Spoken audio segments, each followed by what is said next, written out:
Ini harus kita tahu, kita pelajari, jangan kita salah sikap.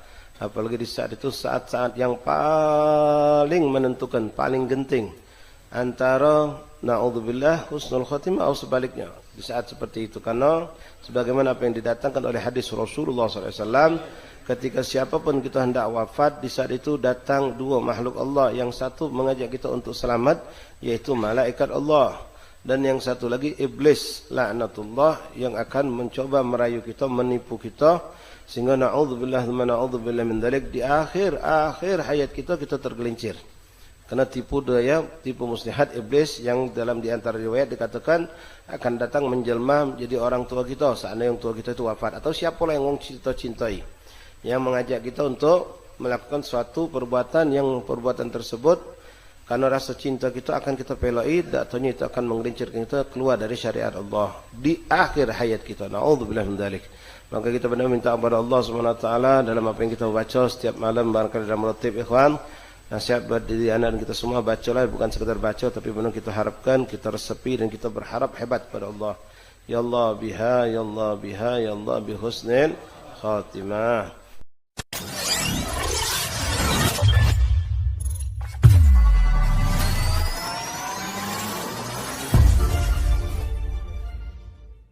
Sikap bagaimana kita ketika menghadapi wong nak meninggal.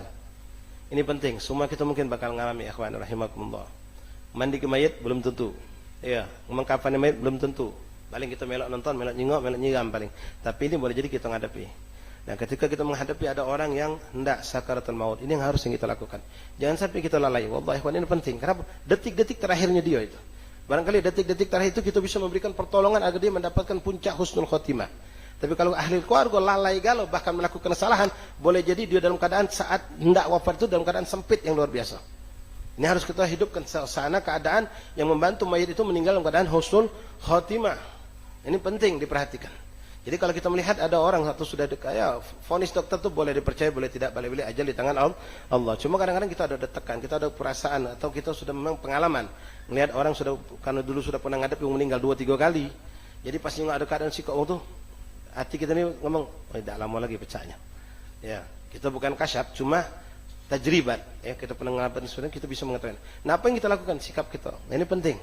Ya, kita bukan wali. Kalau wali Allah banyak wali Allah yang tahu si fulan bakal meninggal, si fulan belum meninggal. Mereka kasyaf, kita tidak. Cuma kita bisa lihat prediksi, ya, bisa melihat dengan kondisi.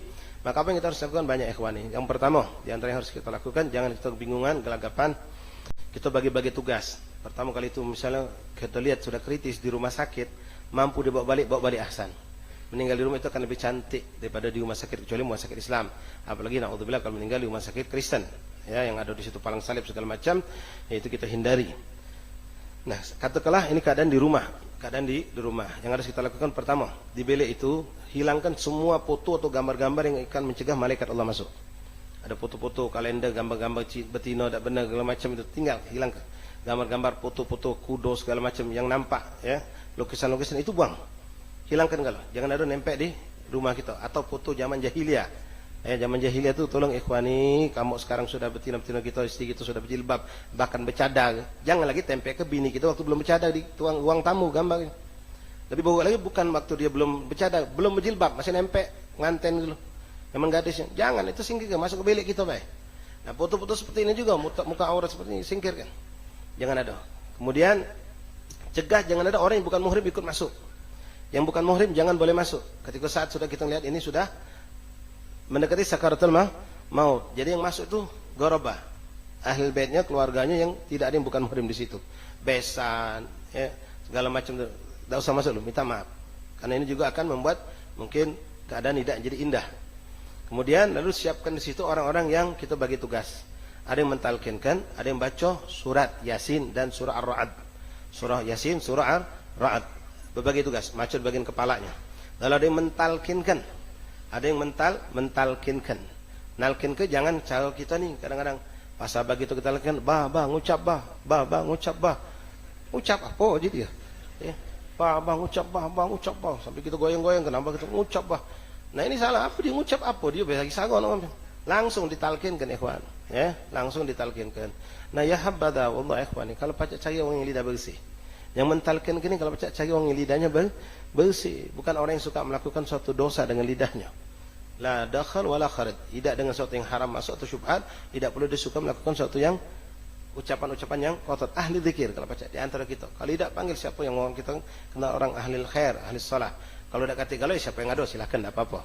Ya, ditalkinkan. Nah, talkinkan langsung baik. Dekat ke telinganya, telinga kanannya ucapkan la ilaha illallah. Sambil perhatikan mulutnya. Kalau dia sudah kita lihat ada suara menjawab la ilaha illallah, ya, tak disambung Muhammad Rasulullah, tak apa-apa. Yang penting sesuai hadis Nabi sallallahu alaihi wasallam juga Nabi mengatakan siapa yang akhir hayati, di akhir kalimat hidupnya mengucapkan kalimat la ilaha illallah, dakhalal jannah. Kadang-kadang orang sudah dalam keadaan berat, dia mampu cuma la ilaha illallah sudah cukup. Tak harus kita paksakan Muhammadur Rasulullah. Kembali kepada hadis Nabi tadi. Walaupun syahadatan kita tahu la ilaha illallah Muhammadur Rasulullah. Nah, ketika antum sudah menyaksikan ini orang sudah mengucapkan, maka stop, jangan dibimbing lagi. Sudah. Terus perhatikan mulutnya. Kalau ternyata pas sudah diucap dari la ilaha illallah, melok dia. La ilaha illallah. Dengar lagi. Aduh. Nah, terucaplah kalimat yang lain lagi, maka berarti la ilaha illallah tadi bukan akhir kalimat. Maka talkinkan lagi. Talkinkanlah lagi. Jadi dijingai, sudah talqin itu dijingai. Kalau dia terucap lagi nyebut nama wong, berarti bukan akhirnya kalimat ini sudah. Maka talqinkan lagi la ilaha illallah. Kalau memang berat untuk dia, maka kalimat lafaz jalalah Allah. Allah dibacakan seperti itu. Ya, dibacakan sampai dia mampu untuk mengucapkan itu. Kalau memang ini orang khair, min ahli khair, ahli shalah, maaf ikhwan, moga dia tuh hidupnya peka. Hidupnya dia bisa dengar, tapi inti bisa talqinkan dan bisa dengar. Dengan izin Allah. Kalau memang dia orang baik, dia orang soleh, apalagi mentalkinkan juga orang baik dan orang soleh. Ikhwan rahimakumullah, kemudian perlu kita perhatikan lagi, kalau memang beliau ini sudah kelihatan mau meninggal dunia, cepat lepaskan apa-apa yang palsu pada dirinya, selagi tidak merusak, termasuk gigi palsu, lepas ke. Dia punya cincin, apalagi yang sekat bukai, emas bukai, yang jelas yang bukai keluarga dekat, bukan wong luar, keluarga dekat, ada saksi, bukan ketedewean, jauhkan dari fitnah. Lepas ke kalau ini. Kalau kita sudah tahu keadaan ini sudah mendekati sakaratul maut. Ada gigi palsu, lepasi. Tapi kalau gigi itu permanen, jangan. Biarkan. Kalau gigi itu permanen, biarkan. Ya. Maki apol itu, yang selipan di mata itu. Mutino demen maki itu. Shopping apa dia? Soplen. Oh, bukan sopsiteng, bukan. Soplen. Ya. Mengapa nak maki macam-macam itu? Ya, Allah sudah tunjuk kau mata asli. Tahan kau tipu di kau. Tiap pagi nengok, mata aku cantik. Kau dah nipu di kau. Banyak betul model macam itu. Naudzubillah, sebagian malah karena virus dia. Yang malah mendapatkan keburukan. Sudahlah, Allah yang tercantik itulah. Biarlah cantik di mata Allah. Jaga mata dari memandang maksiat. Terangi mata dengan melihat Al-Quran. Memandang wajah orang tua. Maka indah mata kita di mata Allah. Indah di mata Rasulullah. Bukan indah di mata manusia. Apalagi naudzubillah min dzalik, dengan nanti mandang macam itu dengan tujuan biar dijenguk uang. Itu naudzubillah. Itu sudah mendekati pada perzinahan. Menjual diri. Ya, bersolek berdandan biar dijenguk uang, naudzubillah. Jadi apa yang palsu dikeluarkan, dilepaskan. Kemudian tadi juga cincin kalau mampu yang sekat-sekat itu, lupasin dari sekarang. Kemudian kalau kita lihat kuku panjang, kalau mampu potonglah mumpung dia belum mengalami yang namanya wafat. Kalau sudah wafat tidak bisa dipotong lagi. Dan ketika memandikan mayit, kuku panjang itu mayit akan merasa kesakitan. Jadi jangan suka memelihara kuku panjang. Tahid. Nah, ikhwan rahimani rahimakumullah, jadi terus dilakukan. Ada yang mentalqinkan, ada yang baca surat, sudah ada baca Yasin. Sudah kalau silakan. Pancing rahmat Allah. Dengan apa? Mau baca rotib silakan, baca qasidah silakan, baca salawat silakan. Pokoknya dipancing rahmat Allah agar malaikat Allah itu kumpul, arwah salihin juga kumpul, bukan sebaliknya, naudzubillah. Jangan cuma terangisan bae gaung. Tidak benar yang macam itu. Sudah sampai nanti kalau kita dapatkan mayit ini meninggal misalnya. Sebelum itu maaf ya, kita bantu lagi juga dengan cara termasuk ini sunnah Rasulullah SAW, yang mana ketika Rasulullah melakukan itu, Rasul melakukan sendiri, yaitu mayit itu diusap mukanya dengan air zam-zam sambil bacai salawat. Kalau memang tidak kata air zam-zam, air biasa jadilah, diusapkan. Ya, diusapkan ketika nazar itu. Ini sunnah Rasulullah SAW. Kemudian kalau mayit itu sulit untuk mengucap, sulit terbuka mulutnya, juga disunnahkan gunakan siwak. Tapi kalau orang itu memang biasa bersiwak hidupnya, insyaAllah tidak akan sulit. Dia akan dimudahkan Allah.